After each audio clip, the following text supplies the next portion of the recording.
Welcome to the third episode of Beyond the Listing. I'm your host, Jeremy Madore. And I'm Danielle Downs.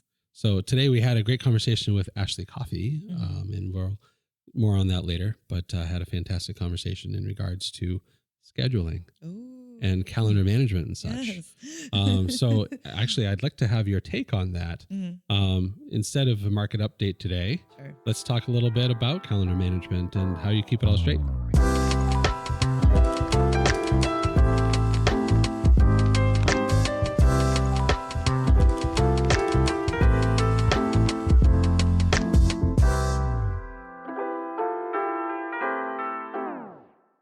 It just happens. I put things on the schedule and it's like a big game of Tetris. Like that's how I explain it to people when they're asking for like a certain time slot. I'm like, it's a giant game of Tetris that's constantly moving and I'm constantly trying to fit in the little pieces within other pieces. Yep.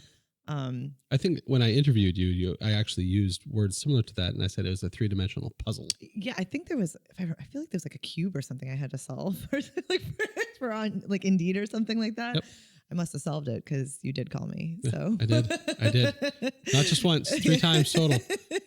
First interview, second interview, and then job offer. Yeah. But yeah, it's I never thought I'd actually find like enjoyment out of scheduling, but it's almost like a game. Just trying to figure out the best way where to slot things. Yeah. Like the time and the place and the people. And I think I have it down. I think you do. It's a science, and what I say goes at this point. It's more than just operational, I'd say. Yeah. So I think so. It's good. Yeah. It's good. And it's a good day when it's a thing of beauty on top of that, right? Where you've had a great scheduling day where everything just like fell into place. Yeah. There's sometimes very minimal where I get gaps like and actual like all the same town. Yeah. For one person. And you're like, boom, boom, boom, boom. It's so rare. It's so rare. But I'm like, look at this beautifulness. Like I actually like alert people. I'm like, look at it's back to back to back to back with like a little lunch break in there. And that's the dream. Yep. That's the goal. Yep. And then the nightmare is when that middle one cancels. And that happens. Yep. When you think you're going to have like a beautiful little route. Yeah. Yeah. It's, I need to move to now. And that's all fine. my hopes and dreams were dashed. Yep, but I watch it as I take that appointment away, like a little tear just dribbles down a little bit as I see my perfect day just moved. But it is what it is. But then you remind yourself, progress, not perfection. Yeah, exactly. It's out of my control. Exactly. And it's probably out of the client's control too. Yep. So. Yep. And at the end of the day, it doesn't really matter a whole heck of a lot. It really doesn't. Yep. Nope. So, but anyway, I'm glad to hear you say that. So Ashley will be talking more on that later about the operational intelligence that comes from clean scheduling. I can't wait to hear it actually. And it was really great to meet her in person because we've been talking via email. Yeah. For 2.5 years. Two behind the scenes people. Yeah. Actually got to shake hands and say hello. And it's nice, isn't it? Very nice. Yeah. I enjoy that. Wonderful. Well, thank you. Thank you. Thanks for joining us on another episode of Beyond the Listing. I'm your host, Jeremy Madore, joined by Ashley Coffey from Love Where You Live. I'm the marketing director and a realtor. And that's with Keller Williams? Yes. Keller Williams, Boston Northwest. Fantastic. Don't forget that. I won't. So we're just going to cold open and talk a little bit about Love Where You Live. Okay. And just call out the elephant in the room. You guys really market the pants off properties. We try. We try to be as unique as possible. I feel like there's not enough uniqueness in the real estate world. Oh. So you have to stand out. You do. Yeah. You do. And so the chosen way of standing out is to really go to bat for the client. Yes. In a way that's not typical. Yes. We want to be the first person they call for anything they need. Literally anything. If their toilet's not working, call us. We'll find somebody to fix it. Sure. If you're not sure what color to paint your wall, we will tell you. Yeah. So you cover the gamut. Yeah. And we have relationships with all of those vendors and contractors and anybody they would ever need that they most of the time answer the phone when we call. So we feel like we have that like upper level. Okay. So that because of the relationships? Yeah, the relationships. And then just like, the construction world alone, it's hard to get a call back as a homeowner. Oh my, yes. Yes. You are absolutely Yes. correct. And I grew up in that world, so I So know. did I. Yes. Yes. Yeah. My dad still doesn't answer the phone as much as he should, but Yeah. that's just the way of the construction life.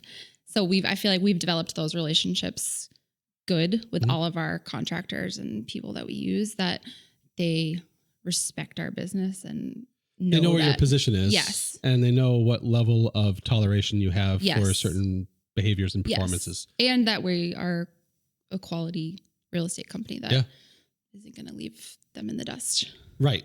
Right. So Yes. they know when one of you guys picks up the phones and calls them, It's real. that it's a real need. Yes. You're not kicking tires. Yes. You're not just looking for an estimate out of Yes. 10 people. And then go use it somewhere else. Yeah. No, we will use them to fix Sure. the problem. Sure. Yeah. All right. So I can definitely see somebody wanting to pick up the phone Yeah. on the other end of that. Yeah. So Yeah. that's good. That's Yeah. good. But that's the power of relationships though, Yeah. right? Like that's the point of building these vendor networks and really concentrating on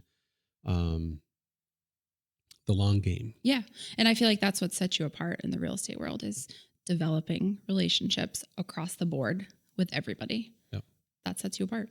What's your favorite relationship as far as like what's a challenge that you had recently that you overcame because of those relationships? I mean, well, my favorite relationship is actually Madore. Oh, here we go. I'm sorry, but I You mean, don't have to have a shameful plug. no, I'm serious, because you guys help us when we need you, and we need you last minute, because let's face it, real estate is last minute. Yeah, it is the nature of the beast. And you guys always pull through for us. And if we don't have you, our properties don't look good. So I know I'm doing a Madore podcast right now, but yes, you guys are my favorite relationship. Well, we appreciate that greatly. So when we were talking about who to have on the podcast, your name was one of the very first ones that came up, and not because of the dollars or the volume, but because of how much of a joy you are to work with. Well, thank you. Because I think that the feeling that we have with you guys is mutual, where we know that if you're calling us up last minute, it's not because of lack of planning on your part. Correct.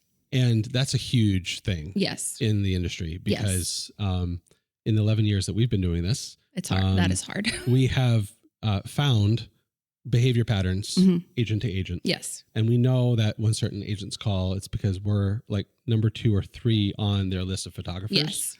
And it's really a Hail Mary. Yes. Like this is like, oh, maybe Madore's available. Yes. You know, instead of starting with us because we were available or whatever. Honestly, we don't have another list. Oh, you're the list. Okay. All right. Well, that's why we have 8 full-time photographers. There you go. Because we make sure that we are 1, 2, 3, 4, and up to 8. Yes. On the list. So, so I appreciate that. Yeah. I do. I appreciate you.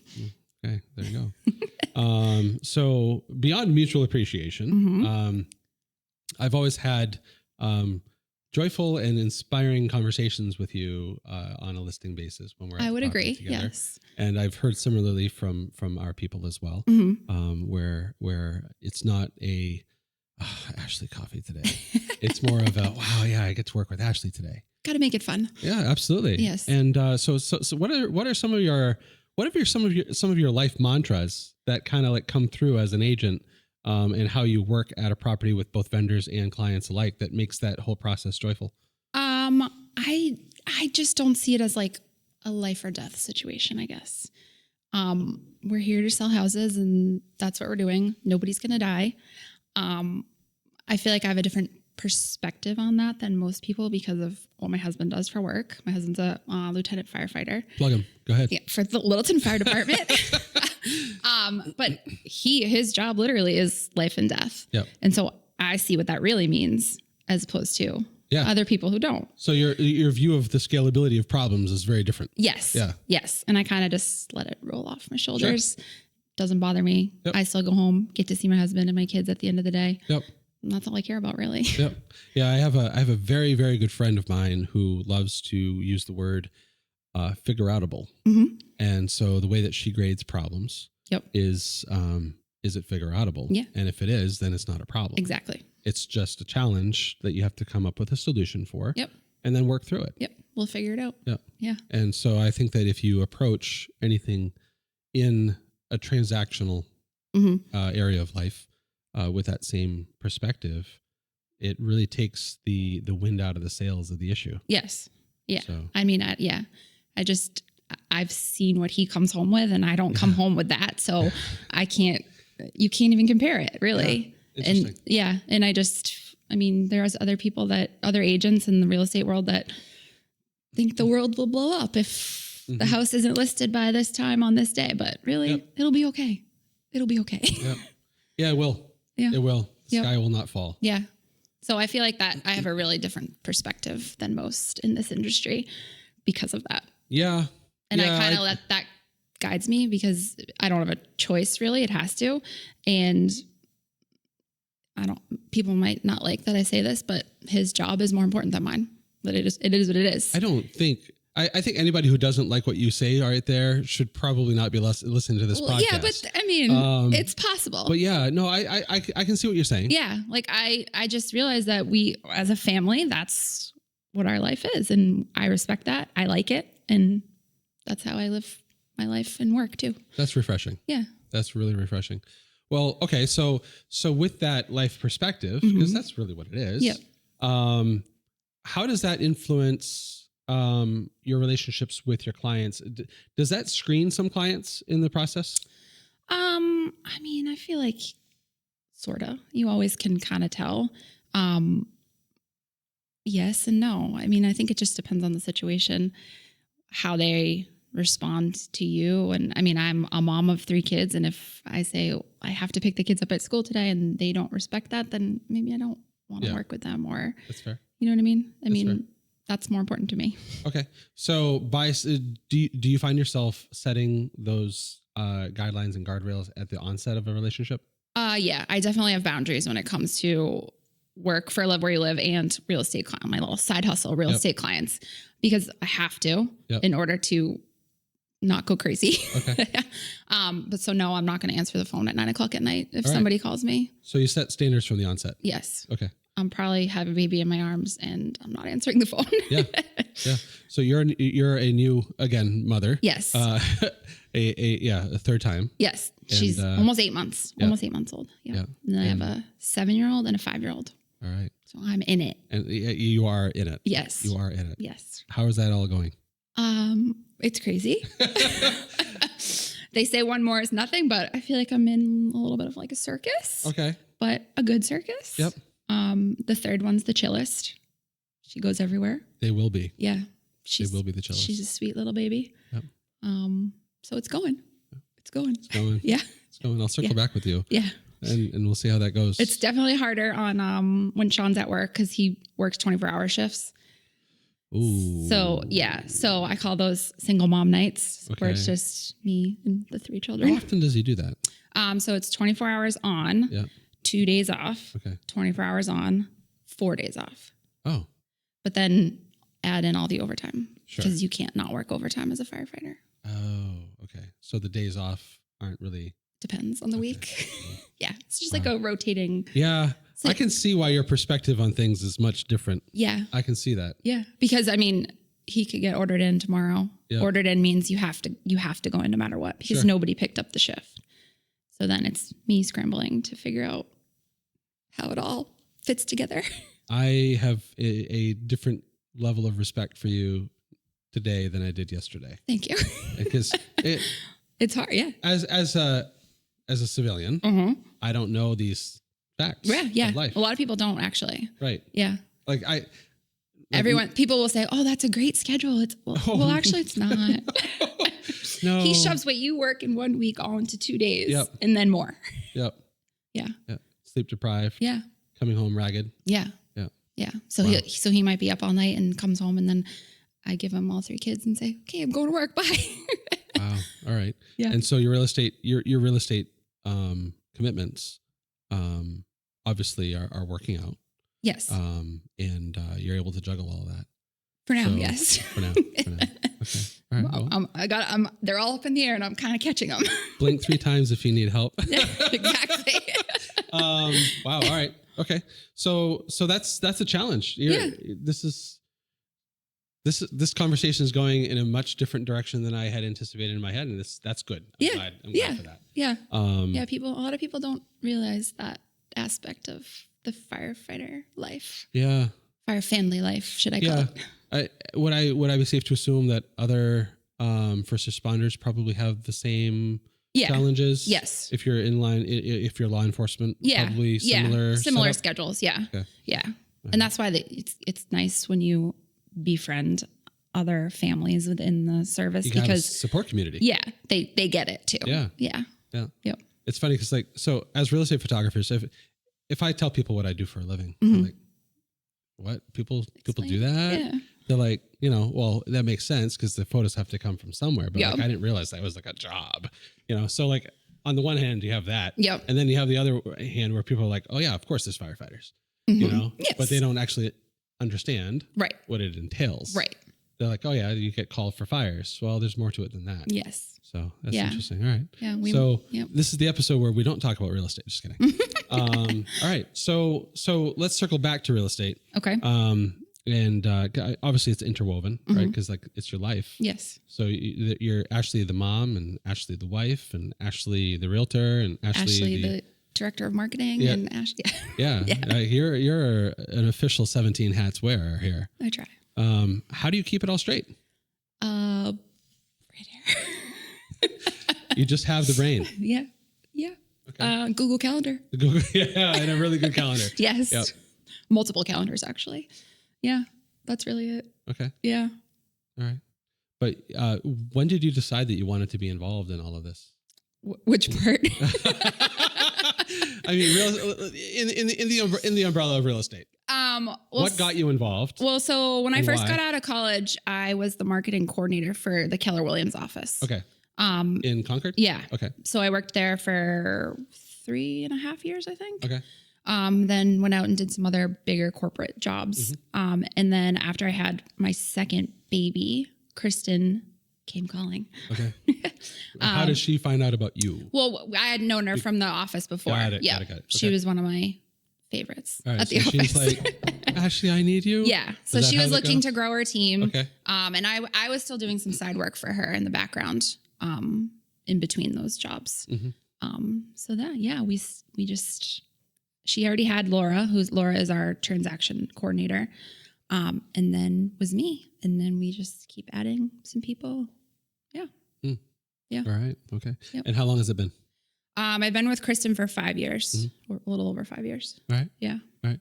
And obviously a good journey. Yes. Otherwise, you don't strike me as the type that would suffer fools. And, Everybody suffers, but well, everyone suffers. Suffering fools is a whole other story. Exactly.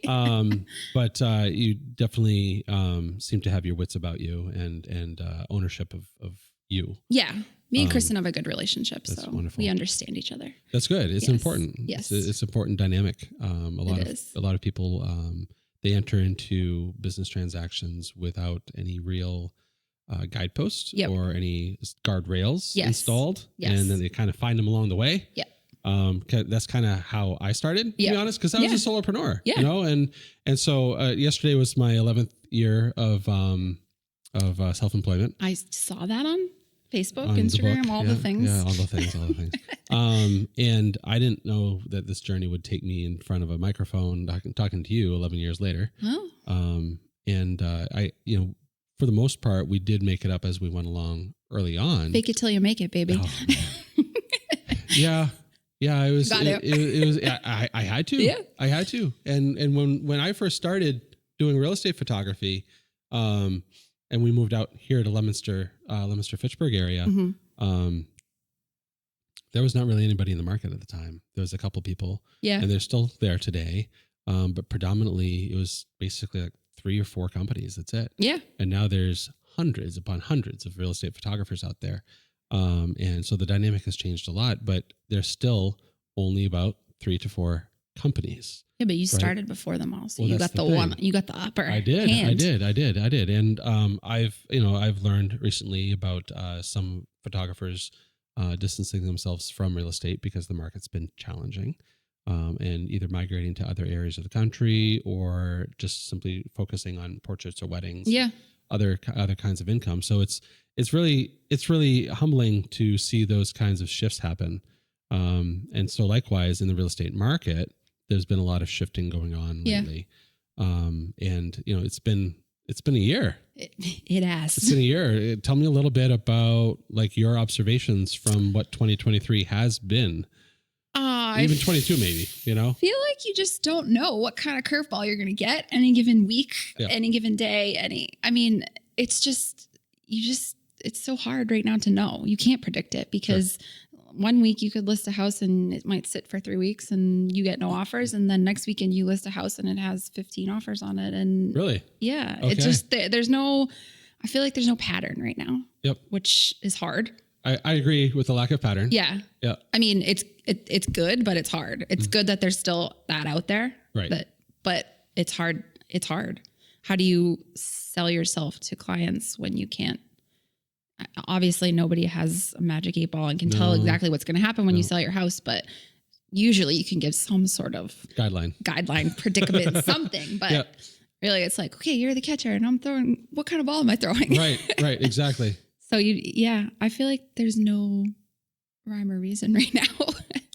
And it's very location dependent, obviously. Yep. Your market coverage is primarily Acton. Yeah, Acton, Boxborough, Maynard, Littleton, Boxborough primarily. with the OUGH on the end. Of course. The only way it's Kristen would not like it if I did not have the OUGH. I've applied the OUGH to all of our properties moving forward. Like this was years ago when we first encountered that with you. And I've actually gotten some pushback to the contrary. Really? It's funny. Yeah. It's funny. It's like a potato. They're not true. Boxborough. Northborough, Westborough, Southborough. It's only because it doesn't fit on the highway sign. Oh, I never really thought about it that way. Yeah. Okay. All right. Yep. But yeah, it is location dependent. Yes, and, very. It's funny to see hotspots pop up throughout Massachusetts. Yes. Because they ebb and flow a lot. Yes. And it used to be, I'd say prior to COVID, I could reliably somewhat forecast when the 495 belt would heat up because I knew when Merrimack Valley was cooling down. Yep. Or when Boston was, cooling down or whatever. Because it would pulsate. Yeah. And so it was kind of like this whole ripple effect kind of mentality. Right. It would originate in Boston or originate in the Merrimack Valley and just kind of like pulse out from there. But now it's kind of weird because it's sometimes in reverse. Yeah. Well, you had all those people from Boston come out during COVID because they didn't want to be in the city. Yep. And now it's like, okay, some of them want to go back. Some of them want to move here. It just, it is very hot spot. And then you have all those out-of-state relocations happening. Yes. There's tons of that. Yes. People that would move away because they could work remote. And then they're finding out that their companies aren't allowing that anymore. Actually, you can't work remote anymore. And so now they're being called back to the office. So they're either having to, find a new job in their area that is local, or have to move. Yeah. And I know some people who have moved. Same. And that's a real challenge for any family. Yeah, it is. I don't know how people are doing it, honestly, because I would hate to move as a family right now. But I mean, you got to do what you got to do. Yeah. Yeah. For sure. Yeah.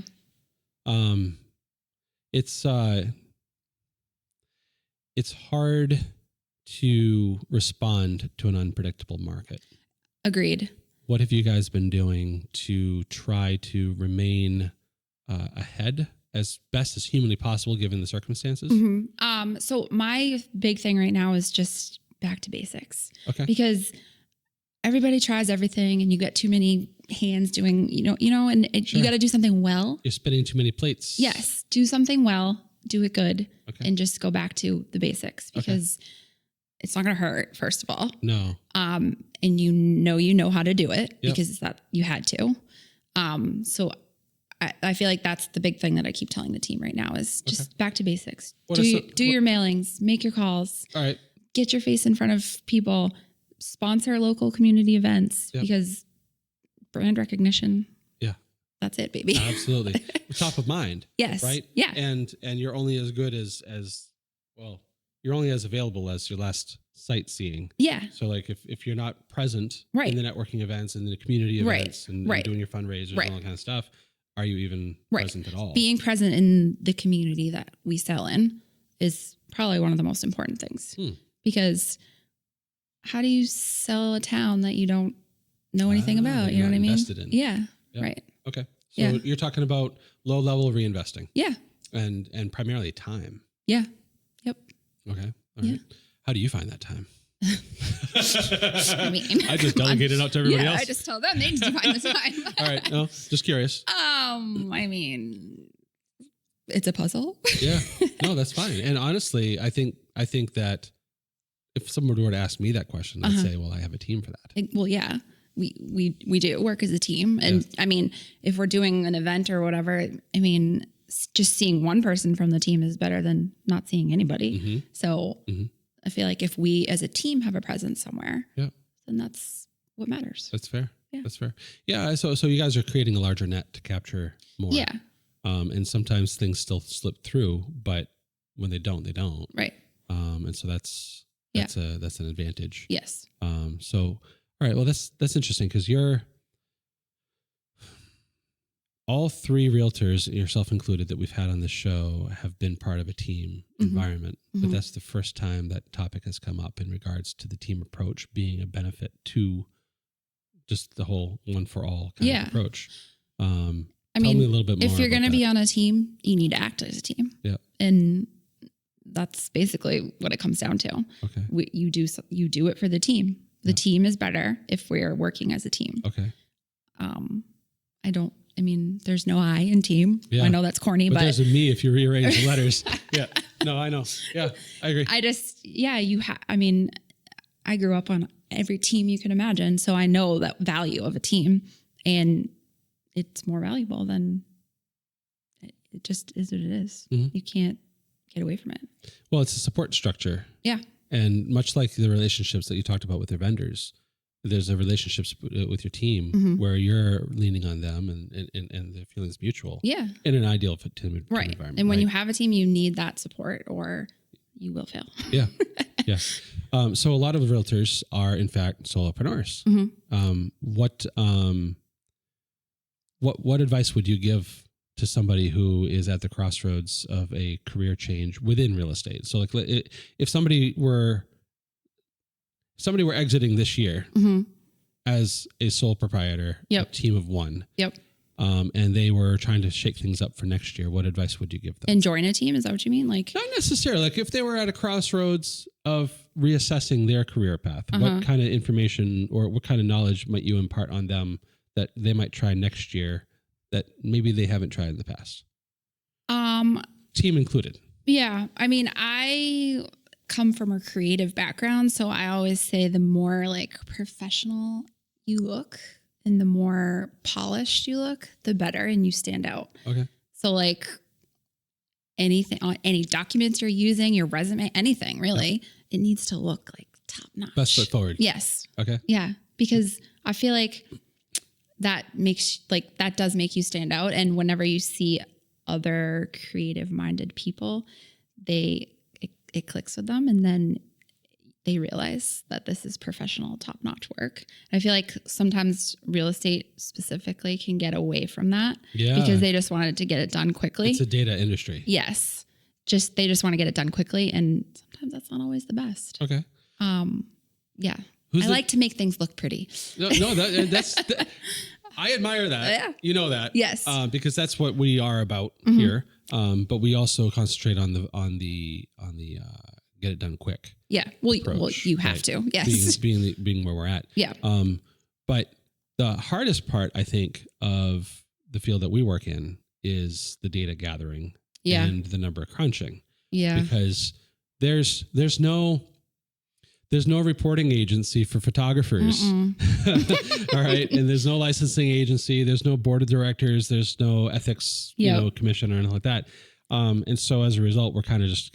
And so how do you keep your standards up where they need to be? We're in a lifeboat in the middle of the ocean. And we're just like, there's other lifeboats in sight, but we can't communicate. Right. Because some of them don't want to. Right. Or some of them are afraid to or whatever. So there's various reasons, right? Yep. And so as an industry, we can't really compare ourselves to our industry partners. No. Because there's no transparent data like you guys have. Right. And because you can go on MLS and you can pull up. Say, I sold this many houses. Yeah. Yeah, exactly. And you can pull out any report that you want. Exactly. Because it's open source for the most part. Right. And I wish... Yeah. You know, if from my mouth to the world, I wish we had a board of directors or some supervisory role for real estate photographers that had a level of standardized profession, and expectations. I nominate So, yeah, Jeremy right. Madore. I'll see it up. I'll head up one more thing. But in all seriousness, though, like, there's cheesy, no, not cheesy. There's kind of entertainment driven conventions and stuff like that, aimed at what we do. But there's not really information sharing other than here's how to do things, or the state of the market, as my opinion that's kind of similar in terms of know. real estate agents. Okay. They don't like to share their tools. All right. So actually it sounds to me like it's the opposite. So we're very open with our tools. We're very closed with our data. Right. Yes. Real estate agents aren't like, don't ever ask a real estate agent to see their listing presentation. They won't show it to you. Interesting.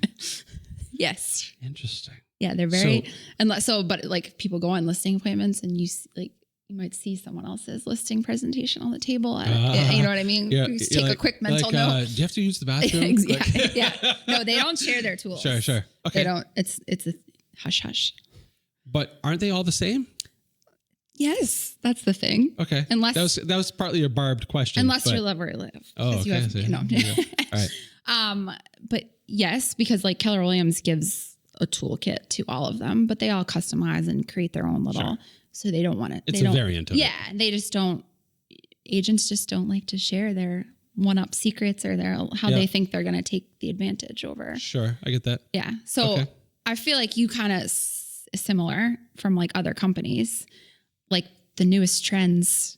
You got to keep up with the newest trends because there's always a new trend in your industry. It is very hard to keep up because there's a lot of flavor of the month kind of stuff. Yes. Where you got to be careful. Not to go all in on something. Oh my goodness, yes. So last 2 weeks. My wife Jen, she runs our social media, and we try very hard to keep our social media as classic as possible. Yep. So that we're not an ebb and flow trend, trend seeker. But sometimes the temptation peeks in. You gotta jump on that viral. Oh man, the temptation's there. But the truth of the matter is, you either have to commit or stay out. Yeah. Agreed. So it's, I think that's probably the same for some of the trends in real estate, or even some of the basics that you talked about earlier. You talked about mailings. All right. So I was interviewing, actually we were being interviewed by a potential podcast client, and the head of office was interviewing us, and they said, it's like target marketing, Jeremy. She goes, it only works if you're committed to doing it. Right. Because, you do a mailer 1 month, you're going to get nothing. Right. You do it for 2 months, maybe nothing. You got to keep, maybe one. Yeah. But it's a lot of broadcast marketing is just waiting for the right moment for people to respond to it. Right. But it's about repetition and consistency. Right. And so the same thing with us, right? Yes. Like we could go flavor of the month. We could go, chasing after the new shiny. But the truth of the matter is, in our industry, what works the most is the basics themselves. Right. Photos, video, and honestly, drone. You go viral on one reel. What are you going to get from that? Because you're so location driven that you don't care if someone from California. I mean, you're not going to. I mean, maybe you'll fly Keith to California. I don't know. I'm putting it out there to the world. Yes, I would. If he's available. Exactly. And if not Keith, Crystal. Yeah. If not Crystal, somebody else. Yeah. But you need to focus on your local. It's true. And same with real estate. Yep. Yeah. I mean, we're not going to sell a house in Texas. No. I mean, I might give you a referral, but it's just that viral reel. That's all the energy that you put into it for a short play. Yeah, exactly. Yep. Yeah. And it takes a lot of effort. It does. It does, because I've found that as soon as you have to change gears and think differently, the adoption of that new method takes so much time and energy to just assume. Right. And then what? You use it once and then you dispose of it. Yeah. It took you all that time to learn how to do it and do everything. And then, okay. If that's not consumer culture, I don't know what is. Exactly. Right? Exactly. And so we have to be cautious to stay away from that. I think. Yeah. In I agree. The real estate world. I agree. And I think that touches upon pretty much every end of the real estate world. Yeah. Because I think that really from a creativity or a new adoption side of things, the technology really has to be big in order for you to want to adopt it. Yes, agreed. And obviously there's been some significant overhauls in technology. Yeah. I know that KW completely overhauled their back end within the past couple of years. Yes. KW Command. Yeah, yes. KW Command.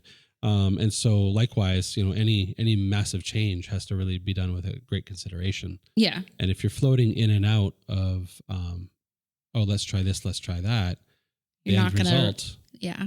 what's the end result? Mediocre. At best. Yes. Right? And because you don't stick with it long enough to actually learn how to really, truly be successful and do it well. Right. And Yes. the diminishing returns of the professional side of anything Mm-hmm. is in that last 2 years. Yeah. Right. Mm-hmm. So, you can quickly adopt anything, within the first couple months. Right. And then systematize it within the next couple. But it's not within those first 4 months that the success happens. No, never. That's just the implementation phase. Exactly. Yeah. And the So- learning curve alone is just hard. Yeah. And then contribute to that additionally, the roller coaster that is real estate. Right. Volume. Time suck. Well, yeah, sure. You know what I mean? Time suck, absolutely. Yeah. Yeah. There's a lot of input and not a lot of output sometimes. Exactly. Yeah. Yep. It's not a friendly climate right now for commission driven jobs, No, it's especially with real estate. Yeah. Related. Yeah. I can't even imagine. It'll all be okay. I know It will. it will, We'll figure one it out. way or another. Yeah. It's all figure outable. Just keep doing your job. Yep. Keep doing it well. It'll be okay. Yep. Yeah. All right. Yeah. I like that. Yeah. I feel Just keep swimming, it's just too keep early to swimming. just explode over what's happening with that right now. It's just without a doubt. yeah. Without a doubt. I think that fortune favors the prepared, Mm-hmm. but the best way to be prepared is to be patient. Yeah. Exactly. And if we show our level of impatience and get restless, Right. we're likely to actually create a worse situation in the long run. Exactly. It's all about your mindset. Yep. Yes. Yep. But on the same token, flip side to that coin is to not remain stagnant. No. Of course not. What are you guys doing to not remain stagnant? Ooh. Boy. I don't know. It's not remain stagnant. I mean, I feel like it's similar to what we just talked about, just being out there and being in the community and always offering to help people and being their go-to person. Yep. Well, you talked about the importance of the basics, Yeah. and returning to them. Mm-hmm. And I think that a return to the basics is itself the opposite of stagnant. Yeah. I think in many ways we tend to sundown ideas maybe a little bit too prematurely, Yeah. or the new and shiny gets our attention for a little bit too long. Yes. Agreed. Okay. Agreed. All right. And I So- mean, yeah, everybody gets so many different emails and do this, do that. It just, you could go down this path that you just would never return from if everything that was shiny could ruin you. what's your email count a day? Me or Kristen? Oh, okay. Either. I mean, well, I help with her email too. Okay, So all I'm right. in both. Okay. I mean, I'm not one I don't have a zero. I never have a zero. I Okay. can't. I know you would think otherwise. No, I wouldn't. I mean, Because I know you- it's there. I you're- looked at it, but You're I have balls in the air yeah, kind of person. Yeah. You're a juggler. yeah, And so I don't think jugglers ever have zero. no. Because that would mean death. Yeah. Yeah, it would actually. I feel like that would be weird to have zero. It would be. Yeah. A clean inbox is not Yeah. a welcome sight. Yeah. Okay. It means you got nothing going on. Yeah. All right. So if you're not a zero, what are you? Probably, well, which email address are we talking about? Just combined, or average. I would say probably about 10,000. A day? No, like total unread in my inbox right now. Oh. Yeah. So you're not a sorter. No. Yeah. That's surprising to me. Is it? Yeah. See, my inbox is my to-do list. Yeah. But I always go back. Like, I know that it's there. And I don't ever not forget about it, but I don't just ignore it, Okay. I guess. All right. I just sometimes like it's not opened. If that makes sense. Okay. Yeah. No, I get that. And I'm not a sorter. I don't have folders. Interesting. Yeah. I have probably 50 folders. Yeah. And, we have a conglomerate folder for just real estate only client kind of communications, but then I have all of my employee communications, my accounting, all of my different vendors have their own folders. And stuff. I mean, I feel like if I was in your shoes, I would probably need to be a little more folder orientated than I am. I just envisioned this hierarchy that you had come up with or something like that, like a tree structure. Just Google Calendars, just for my friends. It took me a lot to get Kristen to use the Google Calendar, so I'm just proud of that. What was she on before? Here. Oh. Yeah.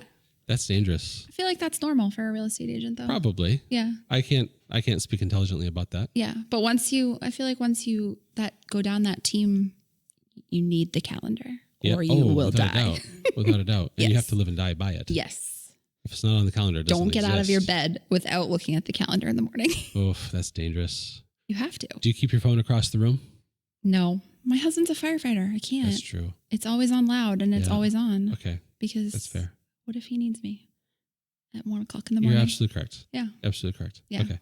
Yeah. So if you text me and you think, oh, she won't get it till the morning, she got it. well, I know who to refer if somebody needs something at midnight. Right?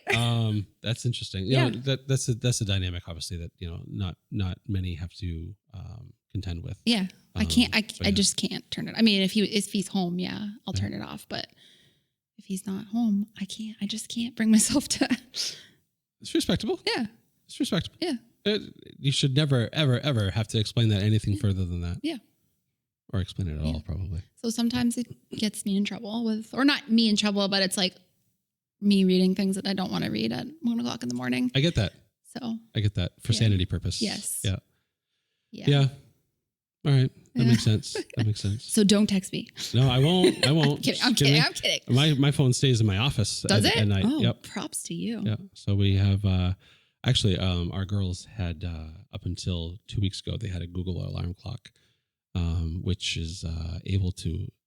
This is a dumb move. You want to know what not to do as a parent? Tell me all the things. Here we go. Ready? Don't get your kids an alarm clock where you can say stop from your bed. Oh, like the child can say stop? Yes. Oh. Yes. That's not an alarm clock. No, that's not an alarm clock. That is a wake up clock. Yeah. But that is not a get out of bed clock. No.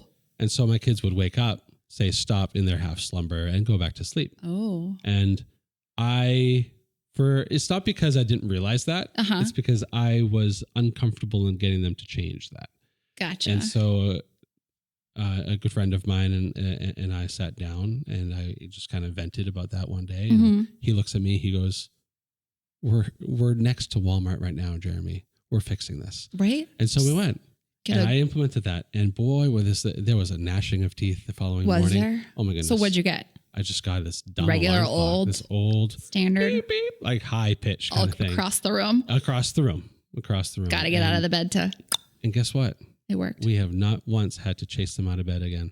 Well, there you go. In 2 weeks. It's been hands down the single most early morning upgrade for my wife and I that I'm going to need that soon. So, yeah. Mine are still a little young for the alarm clock, but they are. But my 7 and my 8-year-old, so we have the 4 girls, right? So 16, 14, 8, and 7. And my 8 and 7-year-old who share a room, they're like, when are we going to get ours? They're all excited about it. Okay. So that's not a bad thing. You know what? No, it's not at all. No. So I'm strongly considering taking them up on that desire. Yeah. And giving them one while they want one. Yeah. And, that way I'm not implementing something against their will. It's with their will. Right. When they're 12 and they're mad about it. Exactly. Yeah. Good idea. Because that will happen eventually. I know. I hate waking them up in the morning. They're just not pleasant. What time? Well, they're good sleepers. I wake them up at 7:30. He's not pleased. No, the oldest one is a boy. He's not pleased to get up. We're a 5:45 family because school is a half hour away from us, and so we have to leave the house at 7:30. What time does school start? 8. Okay. Well, 8:15. So the drop off window is 7:55 to 8:15. Jeez. And so 25 to 30 minute drive. And then on top of that, my oldest, Samantha, she has her learner's permit. Oh. And so I've been hustling to get my floor plans done before we have to leave the house. So I get up at 5 o'clock to start my floor plans because I obviously finalize them before sending them off to clients and stuff. And so I've been doing I've been in passenger seat while she's been driving. And so she drives all of us all to the way to school. Oh, Yeah. And so it's a good way to get drive time in, 25 minutes each way. Yes. That adds up fast. And it's like the same drive. So it's good to like, right. Some regularity and stuff. How's it going? So far, so great. Really good. Good. Really good. She actually got her physical learner's permit yesterday. We went to the DMV to get that. And I got to say, honestly, it was a flawless DMV visit. We had an appointment. We came in with a fully completed form. Nothing got pushed back across the counter at me. The first time in my entire life that had happened. They should make a commercial out of what you just said. Right. And I even got complimented by the attendant who, oh, wow, you actually have a completely filled out form. Thank you so much. This is the first one that I've gotten this month. And a pleasant person. And so, yeah, Wow. a pleasant person. And so I told him on our departure, I said, I got to tell you, the door swings both ways here. I said, this is the first time that I left the DMV in a good mood. There you go. He goes, well, there's that, Yes. But no, so the driving is going wonderfully. Okay. It's just, it's a challenge for the family as far as, the discomfort of the other three siblings who don't want to be driven by the oldest sister for reasons of sibling rivalry and all the other stuff that comes along with it. So yes. that's the biggest challenge, honestly, from a control of the vehicle standpoint. We started a couple of years ago just in our small neighborhood because we have a very easy community where we live. Yes. And nobody says boo about the kind of stuff. And that's how I grew up. Yeah. My dad let me. Yeah. Yeah, exactly. I feel like it makes you a better driver. I think it does. Yeah. I think it does. Because it's more scary when you get in with those people that have never driven a car before. Oh, certainly. Here's your permit. Go drive a car. Yeah, right. I've never stepped on the gas pedal before. Well, that's the thing. So when she went to go take her lessons with the driving instructor, the instructor's like, okay, you've driven before. And she's like, yeah, just in my dad's neighborhood and stuff. And so that was an easy thing. But all these things you got to navigate as a parent.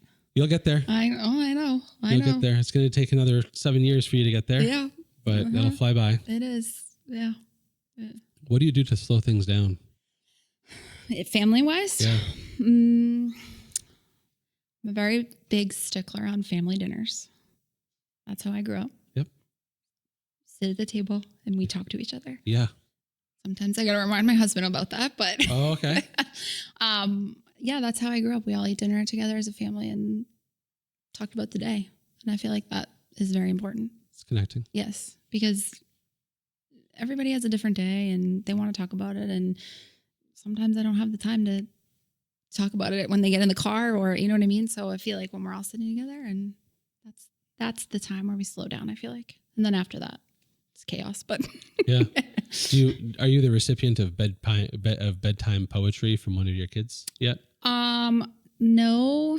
Owen just started reading. Okay. So sometimes he'll read to all of us, like me and his sister, but no poetry yet. Okay. Just the Mom, one more thing. Yeah. One more thing, Mom. Yeah. Wait. Right. There's that. So we have a thing in our house, obviously with the long commute from school. There's that dead time, right? It's silent. Is it? Almost the whole way. I could see that actually, because when they get in the car from school, I think they're just decompressing. Yes. But the thing about it is like, how does school go? Fine. Yeah. You can't get anything out of them. Nothing. Yep. And then you get to bedtime. So today. Yes. I was like, yes. Oh my goodness. Yes. And so they go on and on and on about it. And it's a challenge because like you have to buffer bedtime. Yeah, you do. So, and you don't want to be like, I don't want to hear that right now. No, because you want them to get it out. You do. By shutting them down, it's not a convenient time, but it's just it is what it is. It's when it comes back in their brain, then yeah. Probably because they're at their potential resting state. Yeah, so they had time to like think about it. Yeah. I never really thought about it from that perspective, but that makes sense. Obviously, no. When they get in the car after school, it's silent and they're hangry. Like they get mad if I don't bring a snack. Yep. Yeah. Do you take your kids to real estate listings? I've taken them to show a few houses and left them in the car. Okay. With the iPads. All right. The digital nannies. Just a couple times, but that kills me a little inside though. Just so you know, we are not judgment-free area. We are not the digital family. Like if we go out to dinner, I'm not handing them my phone. It's not happening. So yes, it kills me a little inside when I have to hand them the iPad, but sometimes you got to do what you got to do. You do. Yeah. So I would say a handful of times I've brought them. Do they talk to you about, do you talk with them or do they talk to you at all? I know they're still younger, but like, have they expressed interest in gathering knowledge on it? Yeah, actually, it's funny when they spot like a sign on the road. Okay. They'll be like, "Mom, did you sell that house? Did Kristen sell that house?" I'm like, "I don't. Let me look." But one of the like a real estate panel on the side of the road. Yeah, yeah, and they all like anything red. Okay. They just assume that it's us. Sure, well, which is cute. Yeah, it is. But yeah, they do talk about it. Yeah. All right. If I answer the phone, "Mom, is that Kristen? Why is Kristen always calling you? She just needs to."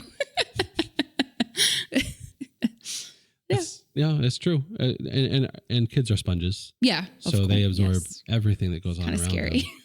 It's very intimidating. Yes, it is very intimidating. And stuff that you forgot that you said, they remembered. Yes. Mm-hmm. And stuff that like 3 years ago, they remember. Be like, I didn't want you to remember that. No, yes, the good and the bad. Yes, exactly. Oh, yeah. Usually the bad. Yeah. It's just, can you apply that knowledge to your math homework? Right. That's good. Yeah. So being from the creative end of things, what would be your number one change that you would implement if you were responsible for all things real estate? If you were not so much in charge of your own team, but more along the lines of if you had a say over an entire office, if you were able to make the decision that would help all agents and you knew that categorically, what would be the one thing? Your pictures that you put up. Okay. Sell the house. Right. I mean, everybody looks at the pictures first. They do. You know what I mean? Yep. So if you got a cell phone picture as your first one, it ain't going to cut it. For sure. Yeah, that would probably be the top one. And then giving people as much information as possible. I feel like a lot of times people just leave stuff out because of... Speak on that. Like filling out MLS. Fill out as much as possible. You know it. Okay. Just take the time to fill it out. Okay. Because it's going to help you. You don't have to answer as many phone calls. And it's going to help the other people that are trying to buy the house. And why not do that out of the goodness of your heart? You know what I mean? That's fair. All right. So be a team player. Yeah, basically. Okay. All right. I mean, it really is. Real estate is a team, whether you want to admit it or not. Yeah. You need the buyer's agent. Well, as much as, you know what I mean? Where did the creativity start in life? For me? Yeah. When I was 10. And was it just like a natural extension of Ashley? Yeah. Okay. Yeah. Was it nurtured by anything in particular? Not really, because I mean, my mom's not like creative in that manner. My dad is a mason, so he is creative. Okay. But my mom, don't tell my brother's teachers this, but my mom used to pay me to do my brother's projects for school. Wow. Yeah. He hated doing it and I like doing it. Yeah. That's funny. Yeah. It was fun. Wow. Yeah. So he'd come in with all these fancy, and they'd be like, he looked like the star. Mm-hmm. Yeah. I remember one time I made this haunted house. They had to make a haunted house out of a cereal box. Okay. Mine had the cereal box, living room, a garage, and a floating moon over the top. That was your first foray into real estate, apparently. Maybe. Yeah. So, I mean, I've just always been the creative one, I guess. Okay. In my family. Okay. And it just carried me through it. I went to Fitchburg State. Okay. And my major there was communications media. Okay. So I did a lot of photography classes, actually. Mm-hmm. And then I got my master's degree in marketing. Yeah. Yeah. So I've just always been the creative one. All right. I don't know why, but I have. No. Yeah. Oh, I'm not looking for a why. Yeah. Just more looking for a how. Yeah. So I feel like I like being the creative one because I feel like I help people in that way, whether it be family or colleagues, or I like to be the one to help them be more creative. Okay. Or stand out. All right. In creative manners. Yeah. That makes sense. Yeah. That makes sense. Because we could all use a little oomph. Yeah. Right? Right. And I think that's obviously why I would say that's why you're all about the best foot forward. Mm-hmm. And so for you, a listing presentation or information packet. Yes. Any printed or digital media. Yes. Needs to be done. Yes. Print materials are my favorite. Yeah. I know people don't use them as much anymore, but those are my favorite. Why? I just like having it The in my tangibility? hand. Yeah. I just like having it and being able to look at it. And yeah, I feel like that should never go away. I agree. Yeah. I agree. We were just talking about to another photographer earlier today, who stopped by the studio, and we were talking about the importance of printing our work, specifically like framed prints. Yeah, like I love this. those. And it came up that the appreciation that a photographer gets from seeing their stuff hanging on the print, wall. Yeah. is a whole different level. Yes. And seeing it on a screen, it's like, oh, yes, that's it. Well, it's funny because we get our picture taken every year for Christmas family photos or whatever, and usually we use the same. Have you already done yours this year? No, they're this weekend. Okay. Usually we use the same 2 or 3 photographers I've used since my wedding. And so she came to my house one Christmas to do photos, and she came in and there's literally pictures of my family all over the house that she's taken. And she's like, I love that you decorate with my pictures. Yep. She was appreciative. Yeah. Because it's just digital. It goes onto a thumb drive or a computer, and it's never to be seen again. Yeah, it's really different with obviously with a real estate photography, right? Because like it's not like they need to save it and look at it for the rest of their life. Very rarely is it a keepsake. Yes. Very rarely. Yes. A couple times, I'd say a few times a year. Yeah. We'll get clients asking for a digital copy of maybe the front of their home or drone or something. Exactly, right. But generally speaking, it doesn't have the same value as a human being does, right? And nor should it. Yes. But when I was doing weddings prior to all this, because that's how it got started. Yes. I was always kind of I always felt a little let down when they didn't buy any print products. And it wasn't because of the dollars, because I barely made any markup on the print products. I tried to like reduce their price to just a little bit of a markup so that it would incentivize them to order it. Was it the thought that they didn't like the pictures enough to print them? It ate away at me. Yeah, I can see that. I can be sensitive when it comes to my pride in my work. And such a big milestone, like if a wedding, you know what I mean? Like, I could see that. Yeah. You'd want them to print every picture possible. And or, at least like the group shot. A handful, or that shot, I would always go way overboard trying to do one special shot. And I always mixed it up on a per wedding basis. Sometimes I use lighting, sometimes I use sparklers, sometimes I use just silhouette against the moon or whatever. And it was always like the shot of the couple, right? And I would always work way overtime just to get that done. Yep. And then they'd be like, oh. I'm like, oh. Do you think that would you provide the digital copies? Yeah. So do you think that they would just print them elsewhere? Potentially. Yeah. I think that, I think it doesn't really matter. I know, but I get what you're saying. Like in my mind though, I'd be like, maybe they're not printing them at all. Yeah. I could see that. And that eats you. Yeah. Because you're like, it makes you devalue your own work. Yeah, I can see that. Anybody even or second guess yourself. Exactly. Yeah. Exactly. So and that's not a good feeling. No, not at all. Yeah. And so on the flip side of that coin, it's a huge boost to any creative individual. I agree. To see their work in physical form. Yeah. And even if they weren't responsible for printing it, doesn't really matter. Right. The fact that it got printed because somebody treasured it enough to tie up that very valuable limited space on their wall. Yes. To put the photo. Yeah. Right. Well, photos are so different now because people you just have them on your phone and you don't print them. Whereas like if you go to my grandmother's house, she has a trunk at the bottom of the stairs full of photos. Frames? Just loosely photo. Wow. Yes. Okay. And you could spend days just going through them and nobody has that anymore. No. So, but when you come across them, it's like a kid on Christmas. Yeah. Because you forgot about it or you reminisce. Yeah. I actually did. Have you ever heard of Groove Book? No. I don't think they're not, Shutterfly had bought them, but they're, it was like this little book that was like a monthly subscription. Okay. And so you could upload 100 photos to it and every month you would get a new little book and they were all perforated.